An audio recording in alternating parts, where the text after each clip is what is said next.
Dak! Hi, Nget! O, kamusta ang araw mo? Nasa bike shop lang ako kanina. Pinuntahan ako ng pamangkin mo dun. Hold up na naman ako. Kasama pa yung bokong na laging nakabuntot sa kanya. Mabuti na lang, nandun si paring Bernie. Pahiramin muna ako ng pera. Tapos, tinawag na ako ni Bunso para magluto. As usual, andun na naman ang bisita ni Mami. At yung kuya mo, di ba talaga napapagod magpahinga yan? Pati kasama natin sa bahay. Ang hirap utusan. O, si Mami, nandyan ba ngayon? Ba, syempre, siya welcoming committee ng soon-to-be stepdad mo. Loko-loko ka talaga, Dak. Malay mo.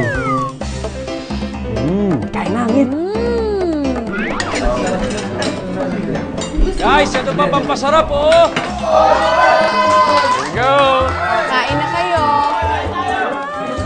Miss na miss ko na kayong lahat. Tawanan with the Small Family ngayong June 22 na